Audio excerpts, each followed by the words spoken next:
Welcome to the Garage Network podcast.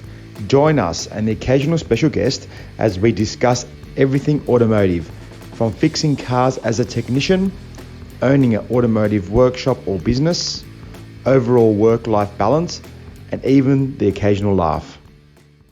In this episode of TGN Talks, we were lucky enough to be joined by Darren Darling from the DPF Doctor.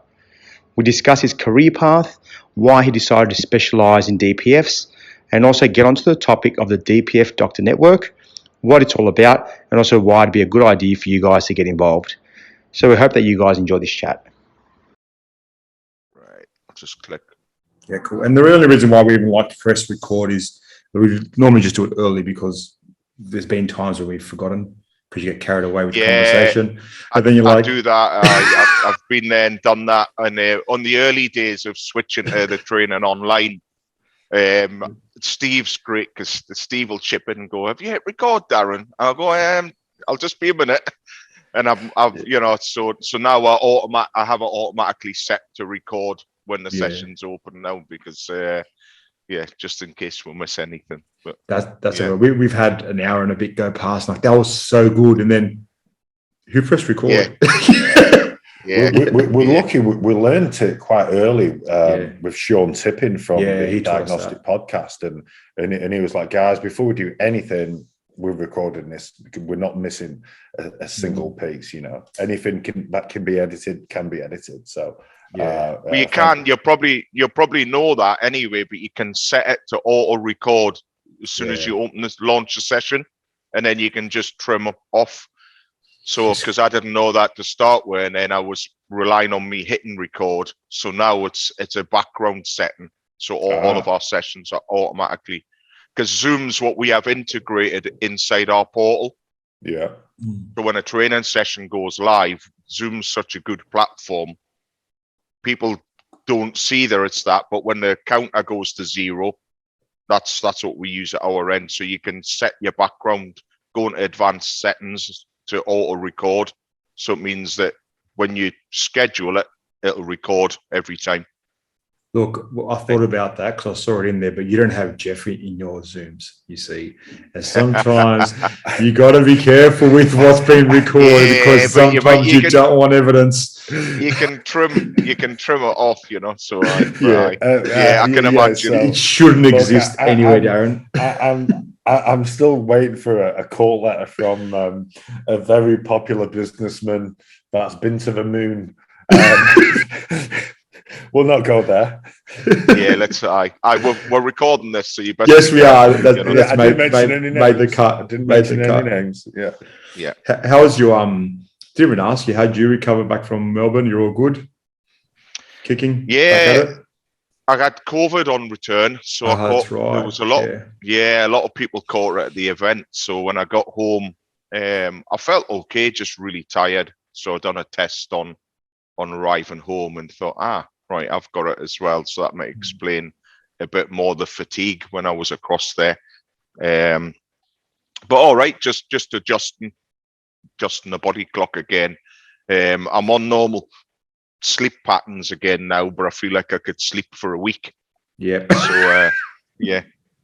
So but we'll be all right. Another few days. I'm not traveling anywhere much in the next week or so. Although I'll try and get down and see Steve. He's about 3 hours away. So I'll try and get down and see him once he's settled and things, Absolutely. So, and how was your Melbourne trip or your thing? Did you enjoy it? Have a good time? Yeah, it was good. It was good to see how things work at the other side of the world. There's a lot of similarities. If you guys have a few more hurdles than we have and things like that. So it was really good to touch base and also mix with people like yourselves. We had a laugh when we went out. You're very much like us. We're down to earth and stuff. But when you've got your professional hat on, it's good to mix with other professional people that are invested and, driven and want to learn. It's the same as doing the events here. You mix with the right people and it's refreshing, So there was lots of lots of positives from the trip. You know, apart from the traveling. So, but we enjoyed it, and it's you know, it's always good to meet good people. You know, that was the biggest thing for us. You know, meeting good people and we, you know, making some contacts, opening a few doors maybe and stuff. So good, really enjoyed it. You know, but I'm not coming back next week. It's not like you swim. It's not like you swim in it, is it? You have to just sit on a plane, drink beer, free beer, and eat food. No, it's a grueler. It's been a while since I've been back to the UK for that reason. And when you and it's full on. I went back for a week in the UK, and it was just non-stop. I dare say it was quite similar to how you were when you travelled to Melbourne with Steve, Darren. But I did feel for you. A week's not long enough to turn your body clock round and stuff like that. You know, I think a minimum of a couple of weeks. I think 2 to 3 weeks would be a more sensible approach. But we've done it, and it you know, it was good. We had lots of great conversations. You know, so you know, it's obviously your highlight was when you met these two guys in Melbourne. It was. it was, and do you know what? On a serious note, it was one of the highlights, because you're not just there to turn up and do your thing, you know, mixed in with other people and getting a sociable night and that. You know, we had a laugh and stuff like that. It was, you know, it was a big part of it. You know, meeting two other equally. How can we poke and we'll put it, you know? Equally very careful. Equally dashing is what you were trying to say. That's we'll stick to that, equally dashing. You know, but it's good, and it's good to share. Yeah, you know, not so much just about sharing knowledge, is it? It's just like, you know, getting to meet like-minded people is always good, and if you can have a bit of fun at the same time, then it's a bonus. You know, I think it's important that you have a bit of a laugh on the way, even if it's while you're delivering training. You know, if you you've got to add a little bit of a fun factor into there to make it so. And you guys certainly done that. You know, that was our first night in Melbourne. We had a laugh. And it was good. It was good. But you know what? When we met, we were literally on the way back from shopping. We thought, we'll just catch up with it. You know, we haven't really interacted much even before that online. I have a little bit with Steve, but really didn't know what to expect. I'll tell you what, I felt like I knew you guys for a million years from before the first drink came out. It was excellent. It was a good laugh. Yeah, we're all the same, mate. We're just you know, miles of distance-wise, we're miles apart, but we're all very much on the same page. You know, it's, you know, we're trying to, you know, we're trying to improve what we do and stuff like that. But I find that when we go to events and we meet people, same when we went to the States, you know, and we met all the good guys there. They're all just normal guys trying to do good, you know. But when from the outside looking in, you sometimes follow these people and think, oh, you know, wonder what they'll be like, you know. But they're just normal guys trying to do good. And then when you get together, you're all relaxed within minutes. You know, same when we met you guys, went to the States and hooked up with Brandon Steckler and Paul Danner and, you know, Keith DeFazio and all these guys. They're just normal people, you know. It's which so is nice. Quite refreshing. Yeah, it's really nice. Yeah, that's exactly that's all. Yeah, and I think that's why we were all relaxed when we all met up. Was like, these are just equally as normal and maybe broken as we are, you know. I'm normal and abnormal. I'm pretty sure your first comments were, "Are you having a girly drink?" So don't tell me that, you know. Well, no, it was only a lemonade, Costa. Yeah, because I'm saying we all know though internationally that, you know, in the automotive industry, you don't, you know, banter, someone giving you a bit bit of stick as a bit of like a compliment, you know. So if within the first few minutes we're ribbing you about your girly drinks, then you know. That's what made me feel comfortable. I was like, I like these guys are ripping into me and they don't even know my name yet. Excellent. Yeah. It was awesome, you know. So excellent. No, it was good. It was good. It was you know, it was certainly an interesting trip, you know. Met some good people and had a bit of a laugh at the same time. It's a shame that we missed out on a couple of the networking events that you guys hosted. Purely just Steve went to one. Yeah. Tiredness got a hold of me a little bit, and I had a couple of early nights because I felt that I wouldn't be on top of my game the next day, and that's a professional head arguing with the sociable side of it, and I decided that, you know, sleep was what I needed to make sure that I'm on my A game the next day, you know. And you're presenting we should have all followed that. You should have all followed that trend. I think we all suffered with a bit of lack of sleep in Melbourne. Yeah. And I really wish I had an early night. Yeah, I think on there, I was looking at things like on the 9th.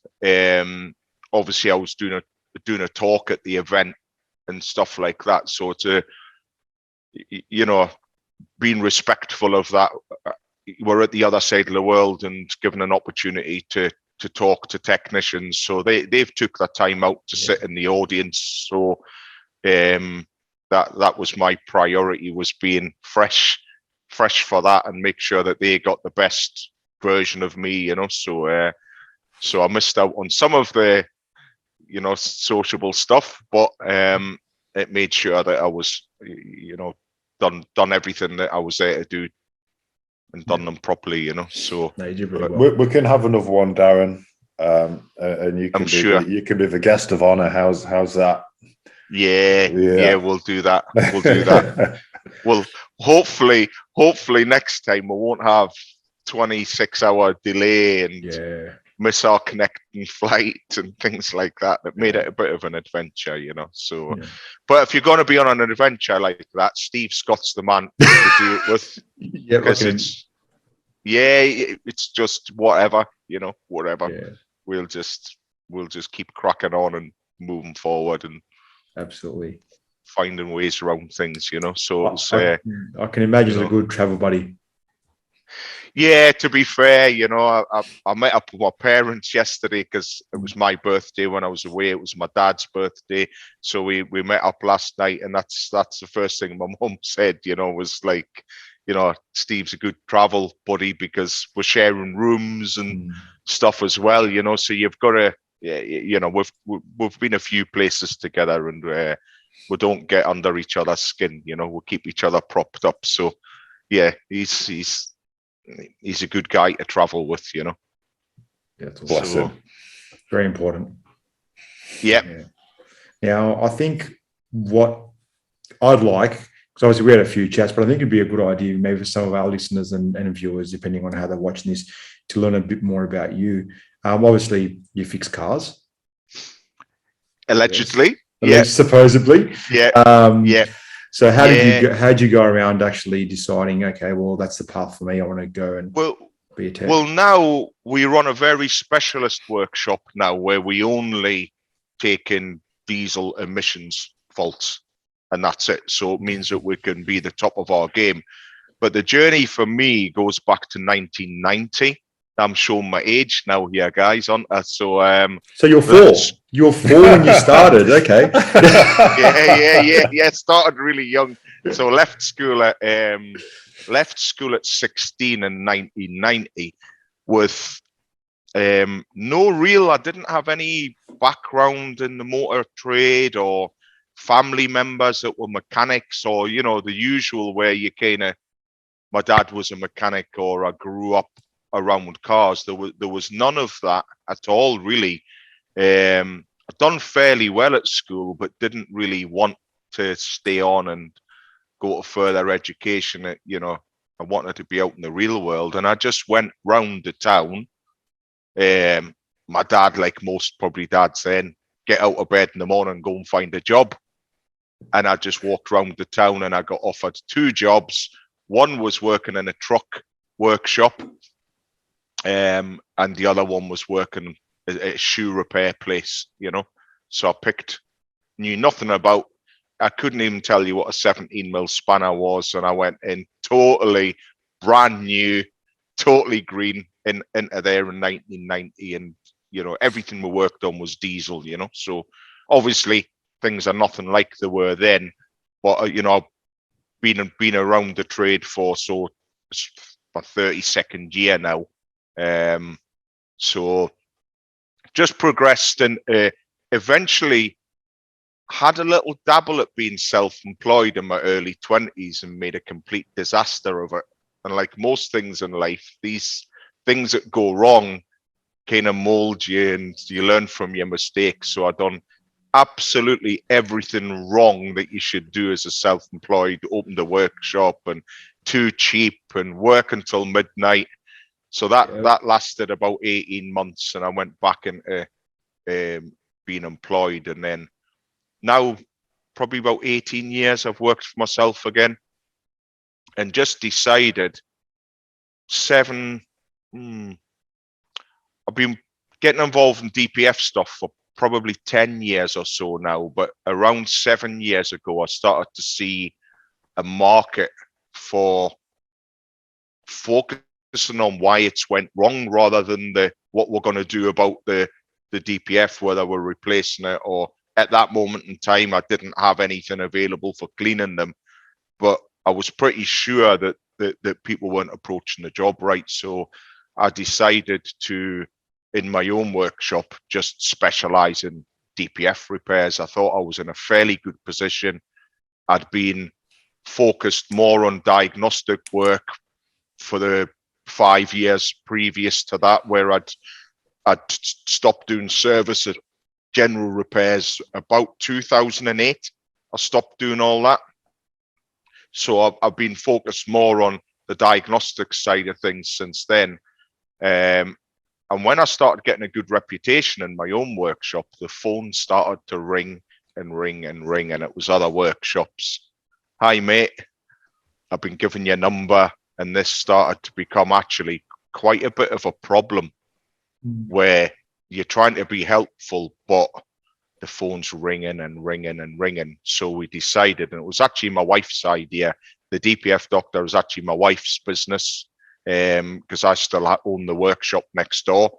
She said, this has got to stop and we need to turn it into where we give the help to people, but you know, we charge for it and stuff. So we turned that side of it into, so she created it and set it all up. And that's where the DPF Doctor network was born from, really from just getting a good solid reputation in our own workshop and people asking for help. So we decided to progress that into the network that we have now, where people pay a subscription, they get training, they get our support. If they've got a problem job, we're in the background to help, you know. So it's a bit different to a lot of traditional franchises, if you like, where it's more corporate. Ours was just built from, you know, from our workshop experience, you know, and people asking for help and advice, you know. So fast forward now, we're 6,000 and a bit DPF repairs in our own workshop, successful repairs. I wouldn't class that as something that comes back 3 weeks later with a light on. So we've now got just a real nice process that we pass on to people, you know, so people just tap into our experience, you know.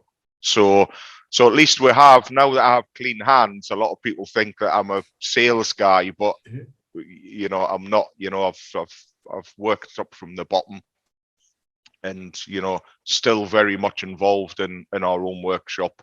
Callum, that works alongside me, he's our main man in the workshop, and I'm his apprentice now. He throws me sets of keys and stuff, but you know, I'll still be doing 1 or 2 jobs per day in the workshop though currently, you know, so to keep my hand in. So that's a little bit about our background, you know, so it just sort of was a natural progression, if you like, you know. So excellent. And now we have inquiries coming in from various parts of the world, people asking for our training, which is great, you know. Well, I think I saw Gil Shear. I was speaking to Gil actually over the at the expo, and he was like, "Yeah, no, I'm going to give that a go." I was like, "Okay, cool." So he was pretty happy to join the network as well. Gil was sharing a room with Scott Thomas, and Scott's been working with us now for maybe 8 or 9 months. So best advert we have, you know, other guys that have paid the money. So Gil came up, and it was quite bizarre. He just came up and went, "I need to give you some money." Gil's a legend. Gil is such a good guy. Yeah, he's so laid back. He's a, you know, and the other guys speak highly of him as well, you know, and he just said, "Well, you know, Scott's told me everything there is to know about it, and I trust his opinion, and it must be good if he says it's good." And that was that, you know. So that's really the best advert we have, are the guys that access the training, you know, because it's quite difficult, to be honest, guys, because we're not YouTubers and we're not throwing out technical content out into the public domain to draw people in. We are a closed shop, because then that adds value to the guys that are subscribing to us. So it's not till you're inside, you know. And I was at an event in the UK recently, and one of our guys was there, and when he was describing it to another tech, he described it. He says it's like Fight Club. You don't know what, and I've never heard it described like that, because he says you don't really know what goes on inside till you're inside, you know. And it's you know, and it's just the business model that we've created, where in return for people paying that, we work really hard on new content and evolving the training and making sure it's not stale, and, you know, not continually adding new stuff in, you know. And what drives me is that you know, we start our next run of training courses on Monday, so that's our next 12-part course. That absolutely must be better than the last one. That's what drives me. And it has to be good enough for me, you know. So I'm probably the most self-critical, but you have to be, if you want to be the top of your game at something, you have to own your mistakes, and then you can't blame the scan tool, you can't blame the customer, you can't blame anyone if things aren't clicking right. You have to make a change to improve it. So that's my drive, is these guys are paying to access this. It has to always be better than the last time. I think I've heard rumors about how you like your things done well. Even, you know, even your van and your car cleaned well for events. Steve Scott will probably tell you that. I'll drive 300 or 400 making sure miles. that I'll drive 300 or 400 miles and wash and polish because we're branded up here. That's a reflection of our you know, professionalism. A customer should never come to my workshop and be worried that they're going to get dirty handprints on their bonnet. They should know that without asking it, because they see the everything's well presented. But yes, Steve Scott will tell you that, Mr. OCD, and he'd say, "Can I bring crisps?" No, you can't. You can stand outside and eat. But you know, that's just the you know, the last thing myself and Steve done before leaving to come to Australia was watch. I recorded my 30-minute talk that we were doing in the theatre. I delivered that presentation to myself, recorded it in the training room, and me and Steve watched it back just to be critical and make sure my 30-minute talk was 29 minutes 15 seconds. Wow. It's not 35 minutes, because if you're given 30 minutes, it's 30 minutes. And that's just the attention to detail that we have, you know. Steve laughs because he calls me Mr. OCD, because I like to be organised and things. But yeah, the vehicles is a known thing. You know, if you see it, I've heard the rumours. I've heard the rumours. My pickup in the background, you'll notice it's nice and shiny. It's very shiny. But what was the last thing that I done before pulling it inside? Gave it a wash. Yeah, because this is going to be used on training. I thought it was like a fancy background you had going on. Like a fake one. No. This is the real floor. The real floor, the real vehicle. It's not photoshopped. It's you know. Well, our business. So we got Peter Leondis, one of the directors of the Garage Network, and also the business coach. He always says, "How you do anything is how you do everything." So I think as a reflection of what you guys are doing, I think it speaks volumes. Well, I know you follow Andy Sava a lot, yes. And Andy will say to you that everything you do is marketing. Yeah. Even going into the corner shop, if you have your logos on, I do agree with that. When we were dancing outside the bar in Melbourne, was possibly not the greatest marketing, but it was still. We weren't there at that time, Costa. We must have left. I'm sure we left. But it is right. It reflects how you work. And I once went in to buy a sandwich, and a local car detailing guy was in there, and he stopped me in the shop when I was walking out, and he said, "Who looks after your pickup?" I went, "What do you mean?" He went, "I've never seen it dirty. It's always." I went, "No, it does get dirty because I might go away and do 1,000 miles, but the first thing that we do is make sure it's clean when I come back. It's important." And that little thing is a reflection of our, you know, how we treat our customers, how we approach the job. It's, you know, that'll do is never good enough.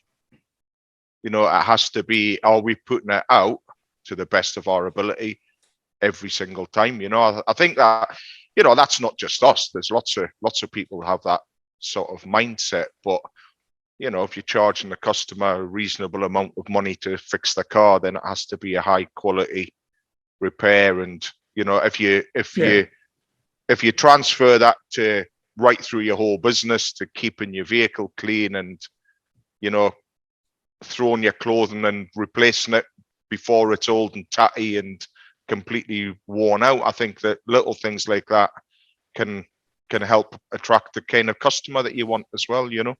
Absolutely. So just a bit more professional. But yeah, it is a bit of a thing that people rib me about my vehicle, you know. They'll go and they'll Steve or one of the other guys will come in and they'll go to put their hand. Oh no. It's like a little naughty child, you know. I'll give him a slap on the wrists, you know. So you know, I've got a photograph of my grandson standing on the back of the pickup, and he has his hands there. And Dean said, "There, Mum, Dean that does he created the portal and stuff." And he went, "That's the only person in the world that would get away with putting their hands on you know." But hey ho, you know. So yeah, the grandkids are allowed. Yeah, he's allowed, you know. So, they're allowed. Yeah, you know, he's allowed. So no, it's all good. I don't think there's any harm in having that sort of probably a bit of an obsession, I suppose. But I just think that, you know, you need to put a bit of effort in if you want your. I'll be back in a minute. I'm just going to go and wash my van. You feel bad now, eh? I feel bad now as well. I feel so bad. I feel like I need to go and wash my car right now.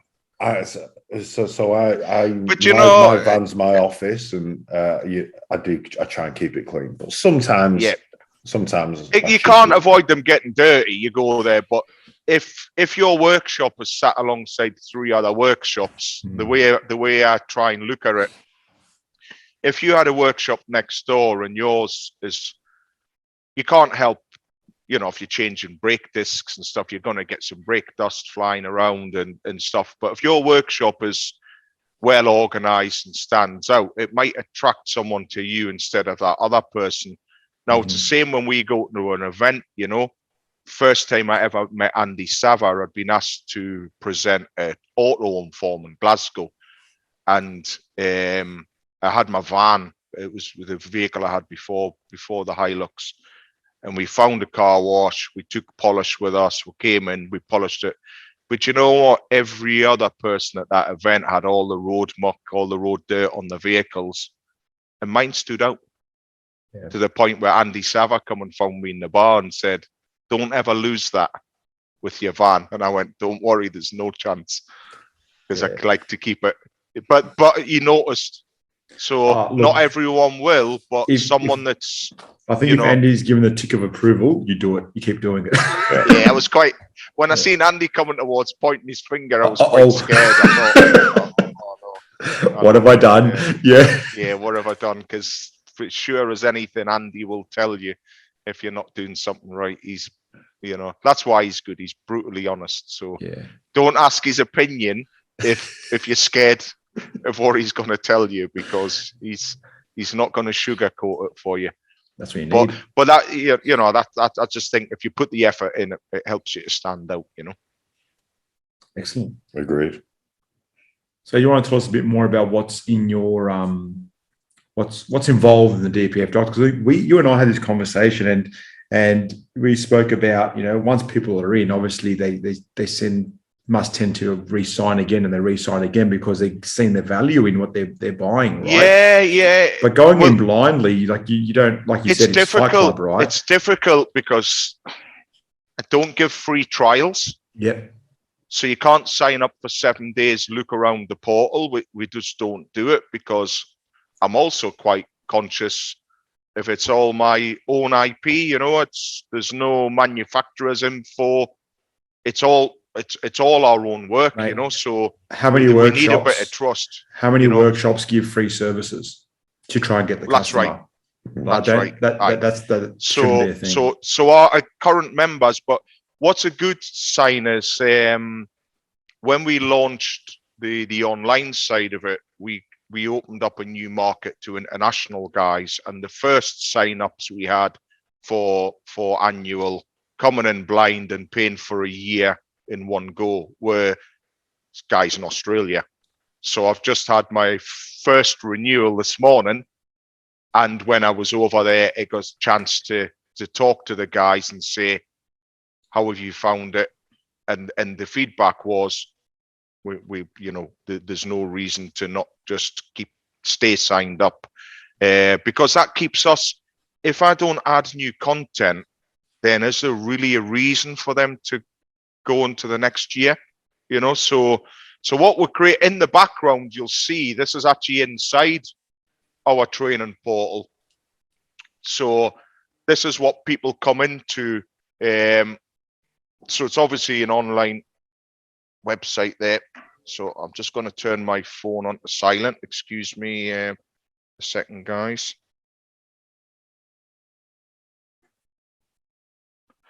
So what we created was, I wanted the feeling that people are inside the training room. So this is where I deliver it, where I am now. So when people come in, I'll have a vehicle in the background. I've got cameras set up to go into the engine bay if we're doing something under the bonnet. But importantly, we do this sessions live. So if we look here, we've got a section that says live training. If I flick into here, it will tell you all the up and coming training sessions. So we have 2 days, 22 hours and 49 minutes till the next session goes live.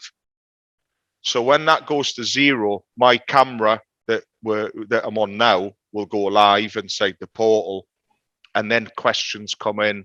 So that's the first thing people get, is we've created a 12-part course, so which is over and above what any other company offer. So that's your initial training. So our initial DPF course is 12 2-hour sessions. So then what we do, we record everything like you guys are doing now, and we drop them into, this is like your Netflix for DPF training. So we currently have 72, I think it's 72, there's over 70 2-hour training sessions. Wow. that you can pick out. They're all tagged, well, what brand they are, you know, so there's brand specific stuff. There's a 2-hour session on customer questioning because it's massively important. So we spend 2 hours getting people thinking about what effect it can have. So people can watch this 24 hours a day. And then what we have is there was over 100. So this section I'm flicking through now in the background is searchable. So this is additional training. These are all 3 minutes, 5 minutes short training videos over and above all the 2-hour sessions. So they're searchable on brands. You can, you know, if you want to type in Ford or VW or anything, but it's not TSBs, diagrams, stuff like that. They're all just video content where I've had a fault in the workshop, I've fixed it, and I've done a summary of the job with a fault code description and stuff like that. So this is a ever evolving, searchable, and there might just be some of it in here, good EGR and math data. You know, so I might have a vehicle in and I'll grab some good EGR and math data to help someone, and there's all sorts of stuff in there. So there's a good library, and that's 12 months worth. We launched this in April 2021. Like we discussed when I was in Australia, we were forced into this with COVID because in 2019 I opened our own training center, and then in 2020 we had to close it because COVID came along, and it's like people saying, we want some, you know, on the phone, we want some training. You can't have any. And that was, so what we had to do, like anything, like a car coming in with a problem or a fault in our workshop, we had to find a solution. Rather than sitting waiting for the world to change, we created this online portal. And we covered all. I didn't want it to be an online course where you're buying a course. You get a 12 months login so you can tap into all, you know, all this other information that's in here and stuff like that, you know. And always adding new content. You can ask questions. So the live stuff's really important because on an average 2-hour session, we'll have 100 plus comments coming in and questions. So but we haven't lost, you know, on a training day, if you've got people asking questions and things go off on a tangent a little bit because, oh, I had this problem yesterday, then we can address that and we can discuss it and we can answer it as we're in the session, you know. So so that's a little glimpse of it. And then on top of this, we also have an online Facebook group, which is a closed group where people can come in and ask questions and, you know, put faults and fixes on there and stuff. So it's a real, you know, a huge library of information, you know. Like an online community, isn't it? It's people helping people as well. It's really good. Yeah. And that's probably the best way to look at it, because am I going to have all the answers? I can't have the answer to everything all of the time, but we can certainly give a lot of answers and a lot of help. But the answer may come from, you know, someone that's a brand specialist that's on our group. You know, they know that particular car inside out. So it's you know, there's a real support community there for people, you know. But we start, when we first launched this, we were a 6-part DPF course. And then, a bit like Costa said earlier about a little bit being obsessed or attention to detail, one of our guys brought in a new apprentice. So I can see this apprentice on screen and he's writing notes down. So as I'm delivering the session, I'm thinking of ideas that will help him more, because let's face it, they're the next generation. We have an obligation to them young guys. So we decided to move from a 6-part course to a 12-part course, so I could add a lot more ground level content, which even the really experienced guys are really enjoying, because we're all guilty sometimes of overthinking and overcomplicating the job. Absolutely. So when I started thinking of one thing to add, I started thinking of lots more things that we also needed. So the 6-part overnight became, it didn't happen overnight because I had a lot of work to do to create the content. But so it evolved from 6 parts to 12, so we're at a nice place now where we can take people on a bit of a journey. They don't really need to know anything about DPF work or DPF stuff. As long as they're open-minded and have a willingness to learn, the 3rd-year apprentice can gain as much from it as the master tech, and that's the way we've created the format. It's not there to make us look clever. It's there to simplify. And is there an easy way of testing this, or is there an easy way to understand how this works? It doesn't always have to be complicated. I think we really have a habit as technicians, especially when you've been doing it for a bit longer, expecting every problem to be the most technical thing in the world. Well, that's right. Let's I don't know why we do it. I can't work out why I do it. I'm guilty. Yeah, I try and keep it.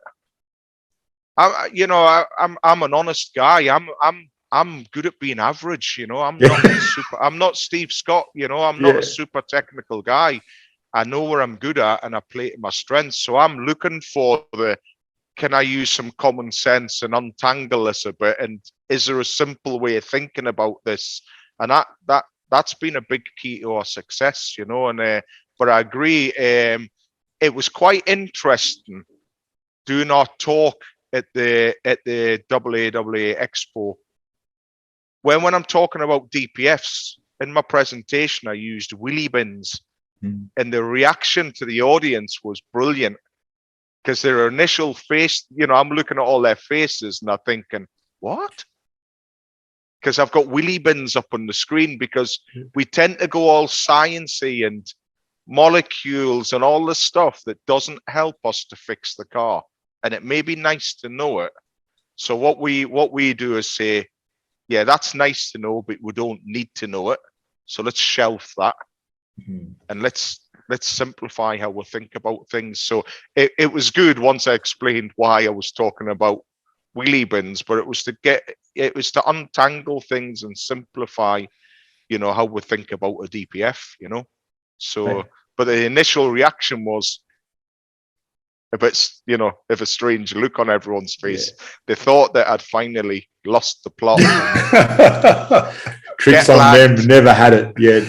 Or I was drunk. But I agree. I think that what we try and create is content that we've all been on a course before that was really interesting, but did it help you fix something faster the following day in the workshop? And that's important for us.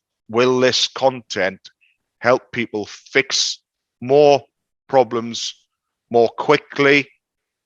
The fix rate up there, earn more money, so therefore it's good value. And the answer has to be yes.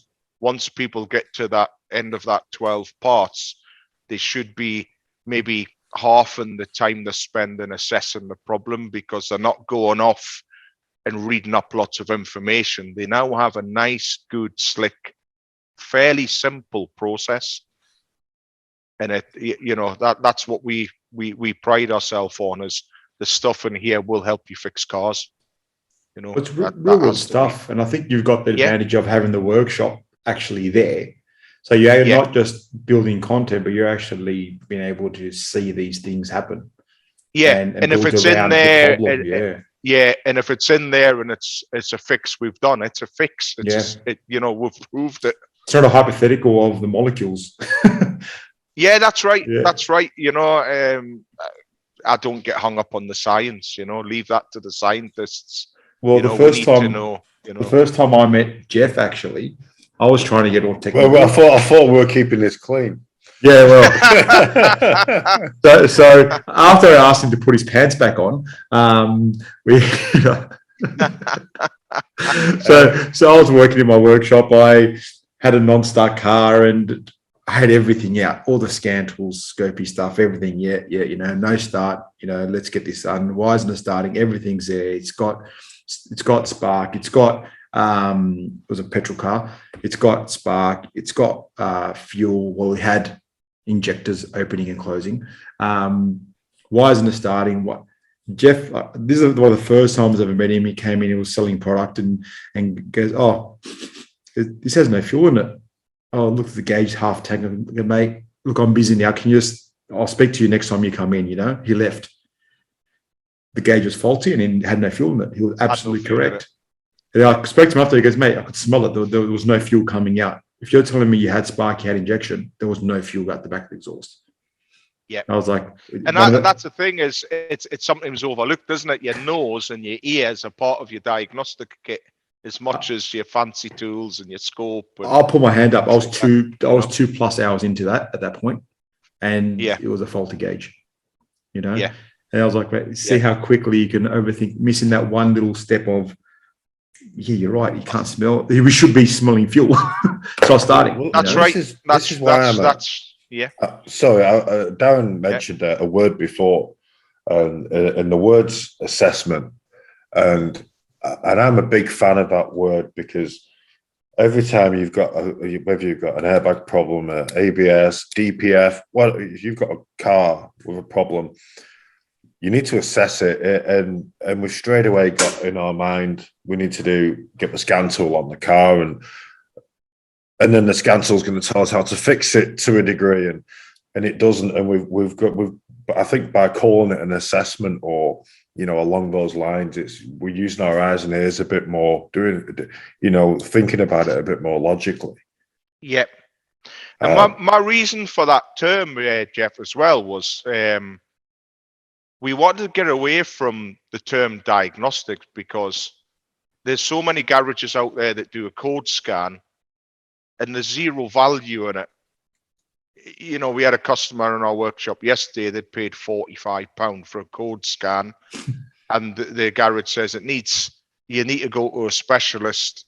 But now the guy comes to us and we need to charge him again because all we know, and I said to the guy, you've got a DPF problem. But we know that because you've got a light on your dashboard. So that there's been zero value to that customer for that £45, apart from you've got a DPF problem, go and speak to these guys. So when I explain the assessment, it's different because if I'm now saying it's £90 diagnostic charge, the guy's like, well, I've already paid £45 for a diagnostic scan. So it takes us away from that terminology because unfortunately we all know that a code reader is not diagnostics, but unfortunately the customer's perception of that. So we move to that, we say to people, we need to bring the car in and carry out an assessment, and we back that up. We're either going to find some answers or there is no charge, We'll explain to the customer why they're having these problems, or there is no charge. Because if we're the professionals, it would be wrong. I can't be the next guy that says, "Yep, I'm £90 now. You need to go and see this guy." Move on. It starts getting expensive for the customer. But by using a different terminology as well, it prompts a discussion. Because I used to find it quite difficult where our diagnostic fee was more expensive than everyone else's. But we're not just reading a fault code, we're gathering evidence, we're questioning the customer, we're building a picture of what's going on with the car, So we're spending more time, bigger investment in equipment as well, isn't there? When you're specialising in diag work, you can't just have one scan tool. I think we run 19 scan tools in our workshop, so that they need fed and updates and things like that. So we need to charge more money, but we need to using a different terminology for any of your listeners out there is it certainly helps. I'm a big fan of that, and I think it should be applied in every workshop for any fault related. Obviously, you use it. Your main work is DPF, but that can be can be put on any diagnostic fault. Yeah, and what a lot of our guys have done is, after doing our training, is they've implemented, especially if you've got, say, a workshop with 5 or 6 techs and you've got dedicated front of house staff, it creates a weak link between the customer and the workshop, and that can lead to the techs in the workshop going down a rabbit hole or spending too much time on the job because they've not got some key information from the customer. And that doesn't just apply to DPF work.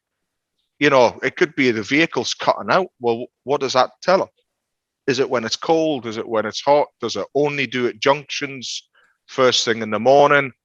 Does it do it at 160 kilometers an hour on the highway? There's a lot of information that's going to help the tech. It only does it uphill when I'm towing a trailer with a plant hire machine on the back, all these things. So once you get some good customer questionnaires in place, they can apply to any problem. Absolutely. I think could apply to a rattle or anything. So we have a really vigorous diagnostic questionnaire whenever a customer comes in for his sort of diag work, which we've had for years, for a long time. I'm still surprised by, and I know we all say we know what to ask, but if it's not written down somewhere, I can guarantee you're going to miss some of the questions. Like I think ours like almost 20 questions. It's a decent amount, and then some of those questions have follow-ons if the answer is yes or no. But I could give that to my first year, and he can go speak to the customer, and at a minimum, he may not understand it all, but he's done that work for me. But it gives you some things to work with, doesn't it? How it's driven and things like that, and it's a key part of the process. Agreed. But especially if it's someone else is talking to the customer and then someone else is working on the car, it's massively important. Yeah, absolutely. Well done. Well, I want to join a DPF doctor. I'm not sure if you're my type. Well, I mean, look, to be fair, you got similar haircuts, so I mean, you're in. So another thing we do differently, actually, which is quite as a business model. It's probably a bad way to doing it, but we don't have like an online somewhere where you can just go and sign up. It's given to you. And we pride ourselves on that, because what we're trying to create is the right people coming in as well. We've got a good online community. One bad apple.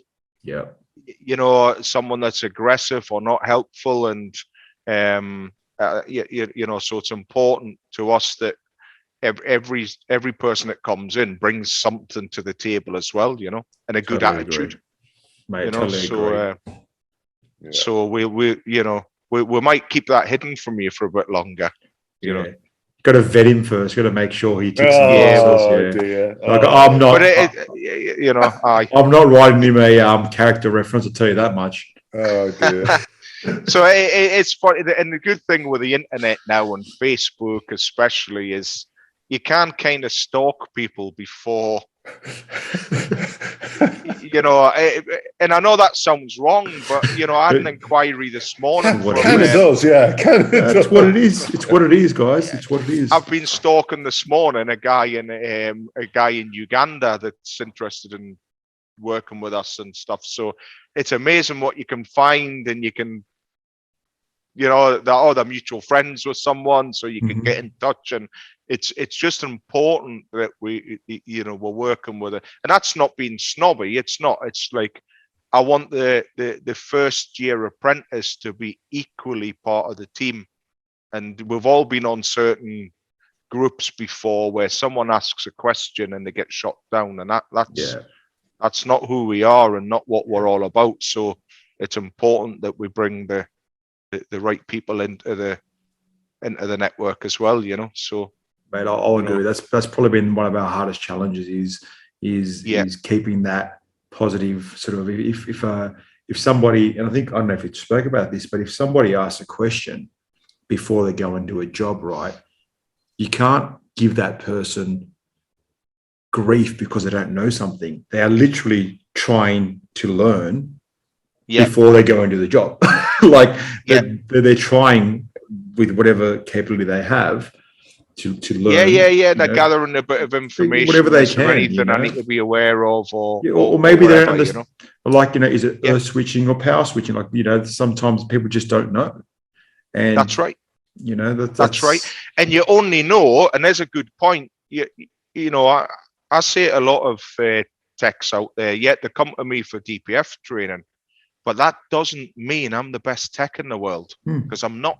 And there's lots and lots of I've got lots and lots of gaps in my game, And if I came and worked in any workshop as a general repairer now, I wouldn't last 5 minutes, because there's so many things that we don't know, And so the guy asking that question, it's just that they don't know, so we should help them. Look, everyone has gaps except for one person. Yeah. There's one person who has no. Gil. Is that right? Gil Sheed. You see the man. I would say, if I was, that's. No, I hope he sees this. I hope he sees this. But he's the only hopefully. One. Hopefully, hopefully he likes what he learns from us as well. It's always a bit. I'm kind of over that a bit now, but in the early days when I first had people coming for training that I looked up to, it was quite the most nervous, believe it or not. Although ADS, the home of Frank Massey, Dave Massey, and that they're part of our network, and I delivered the training to them in their workshop. That was nerve-wracking. But the most nervous I've been, and I'd say this to in front of his wife now when she laughs, was Clive Attle. When Clive came, he's like the godfather of diagnostics in the UK. Okay. He's like he's just such a legend. I was so nervous from coming in, but we've had a few of them, and Steve Scott and people coming in now, so we just take it in our stride and do our thing, but so hopefully, people like Gil coming in, it's always a little bit in the back of your mind, when a clever guy comes on, you think, I hope they're gonna. Gil's very clever, but he's such a gent.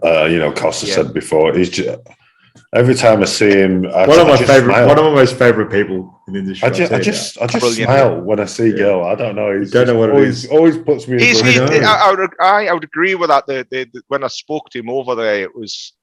It was brilliant, and then Stephen Kasapas, Stephen flew over from Australia. Yeah, but he's a good tech. He's a and I thought he was crazy. He's got the drive of a 20-year-old, and he's 60 years old now. Good on him. God bless him. I got a message from him. I helped him on a job. He had a Subaru, and I helped him. I said I'll help you on one, but obviously, that's what we do.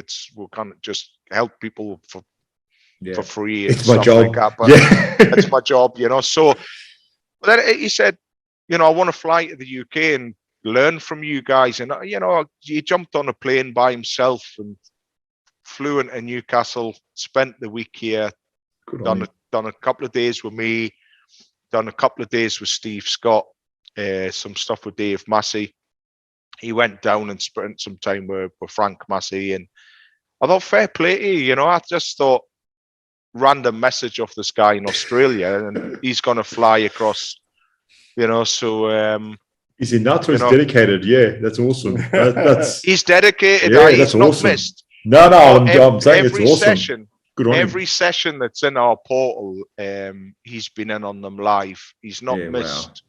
Good on him. Although there's 72 there, some of the early ones I didn't record and put into there because I was watching the can I improve? Do I need to change stuff? But I think 82 sessions or something like that, Stephen done in the space of 12 months. Wow. So obviously they're recorded as well. So they're not just live. Once they're finished live, people can actually go in their own time and watch. They can watch back. Yeah. So let's say something comes in the way so a job goes wrong and they're stuck at work. They can watch it 24 hours a day. So we upload the recording within usually 4 or 5 hours of the session finishing. Yeah, cool, excellent. So it's there, and they can. And the good thing is, if someone's been in on a session, they can watch that same session back. So because they might have asked some questions or someone else did, and they've went away and thought about it. So we've all done that on a training course before, where the following day you think, what was that guy talking about again? Yeah. Then they can just go back and refresh on it, and I think it means they can do it twice. But I always say, don't come in and try and do those 12 sessions within 2 or 3 days. Do 2 hours, let your brain rest, come in the next day, do another 2-hour session. And that really helps people to absorb the information a lot better, Totally but hopefully, we might get a few more Australian members coming in and stuff, and hopefully enjoying it. Gil will be the tester. If you say he's the guy that's got no gaps, so if he'd like something, that's going to be a good advert. I best try and bribe him and send him some beers and stuff like that. So. Send him some steak. He likes some steak.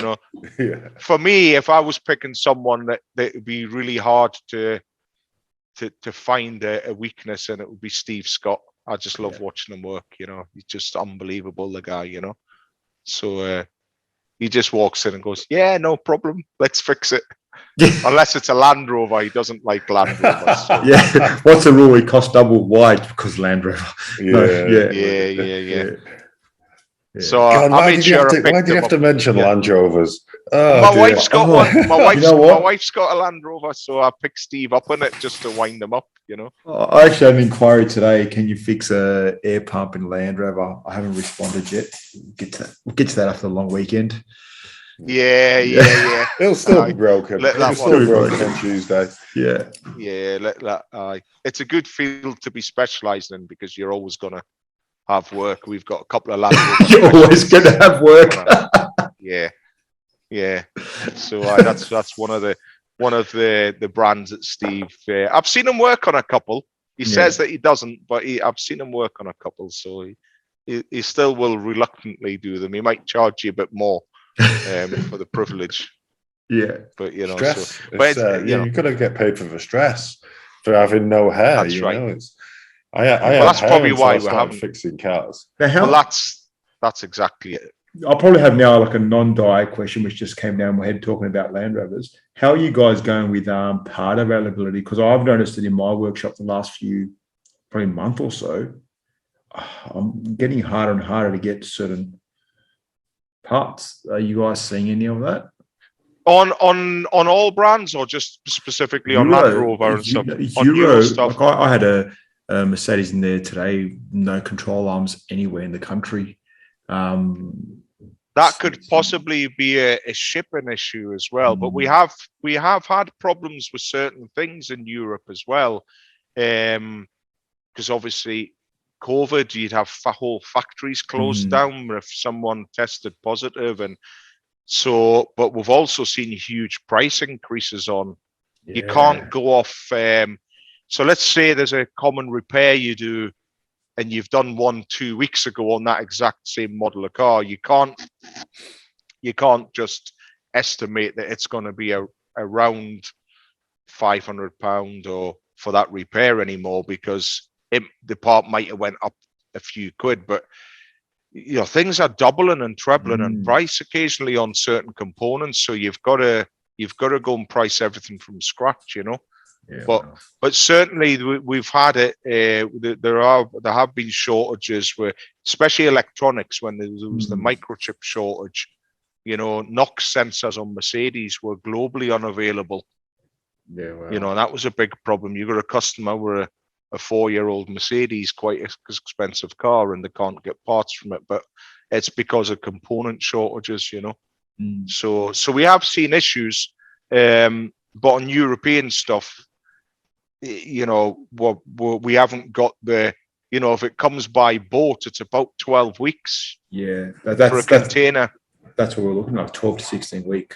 Yeah, so a container from Europe takes 12 weeks generally to get to Australia. But then we're still in the hangover period from the blockage when that container ship got blocked. In the canal, things aren't still fully back to normal yet, you know. So for you guys, it's it's crazy, isn't it? So you guys have still got a little bit of that in the mix as well, where you know, a part coming available for us where it's going on a truck, and it's coming from mainland Europe, but it can come across in a day, where that's 12 weeks from the ship leaving. So you think the process is more like 13 or 14 weeks loading the containers, you know. So but it's just another hurdle you've got to overcome, isn't it? That's it. We'll work it out. We always work it out. But yeah, just I was wondering, because I saw it in a few components. It's still worth living in Australia. You know, the parts take a bit longer to get here, but we've got good food and good beer. If you drink, I just drink lemonade. But I noticed that sort of brown lemonade that you were drinking when we were across. Yeah. That looked quite interesting, didn't it?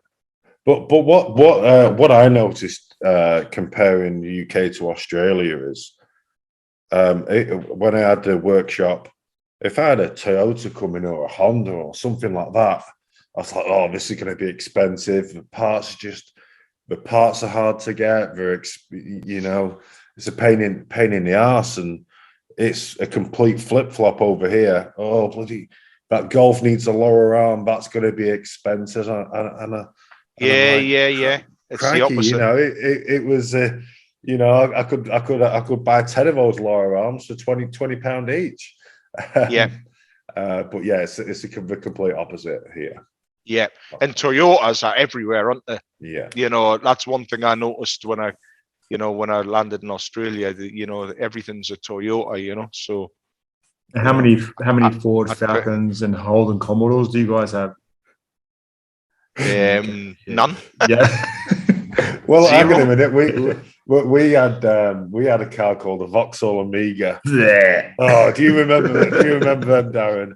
I remember the them. The first time I saw a Holden Commodore, the guy's like so passionate about it. And I'm like, it's an Amiga. That'd be worth £300 if it had a full tank of fuel.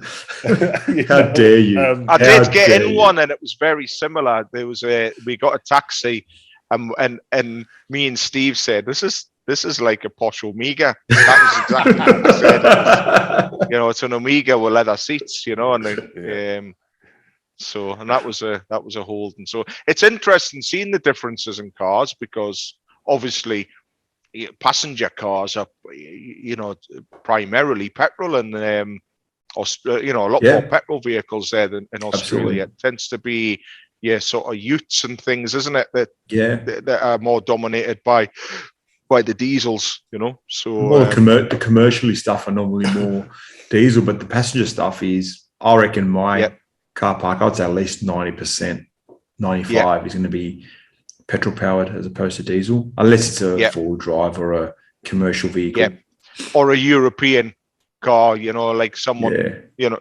we tend to see it with the guys who work with there. They do see some European smaller stuff, but not a great deal of smaller, you know.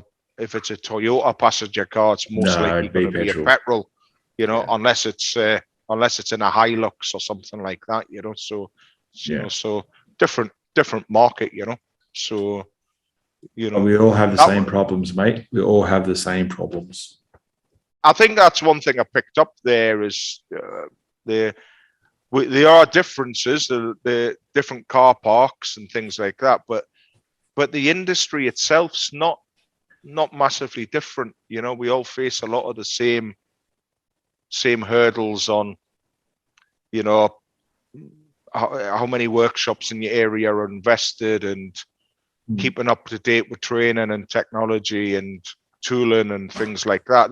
Them things seem to be the same globally. You know, you've got a small percentage of people that are quite happy to, you know, keep investing in themselves and things like that. You know, but a lot of similarities as well. You know, so. No, it's good. I think we're done. What do you reckon? That was over an hour. Awesome. That was a quick hour. Well, I think we should all have a brown lemonade, and you know, we'll just carry on and see where we end up. Brown lemonade, is that like a move or a dance move or something? It's actually Costa. On a serious note, it's what grown-ups drink. I wouldn't know. He had these multicolored things with umbrellas in and stuff. Well, no, to be fair, I did request umbrellas, but we got flowers instead. We found out were not edible. After we ate them. Maybe that's why Steve's poorly. He ate one of them flowers. And I remember it clearly. He was like, it was in his drink. He went, yeah, they're not edible. They're not edible. I actually don't think we drank ours, Darren. I think we realised that we were manly men and we didn't. I think we refused. I think we refused and we left them all for Costa. You know, we you guys are with it. So much more manly than me. Well, we didn't like to say, but you know, so bald guys rule. But I'm trying. Guys, it's been good catching up with you again, and been a pleasure as well. Now that we're back on home soil, you know, so it'll be beer o'clock for you guys now, Friday night.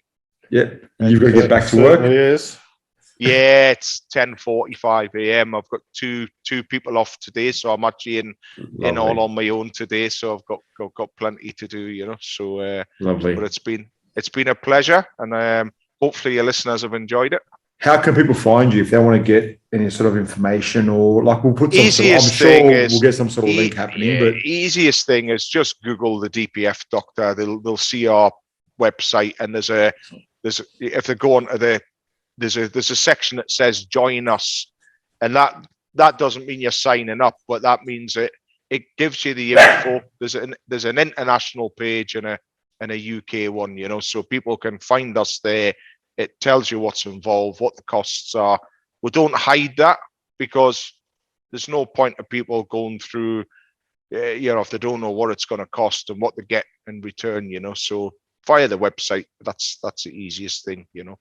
And our best advert is speak to guys that are involved, you know. So if they're not sure, drop someone a message that's already working with us, you know. So yeah, and if anyone's listening and they want to speak to someone who's involved, send us a message and we'll put you in touch with someone who's using the program, and that way they can make that conversation happen. I always think speak to someone that's spent the money. They'll tell you if they're happy or not. Generally, that's a good way to gauge if it's good value or not, you know. So but yeah, get in touch. We're always happy to speak to good people, you know.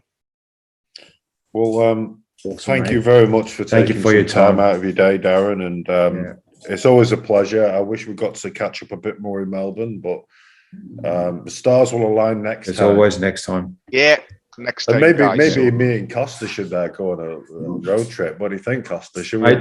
Don't tempt me. I have an invite for 3 weeks away, so I'm trying to decide whether it's going to happen or not. Awesome.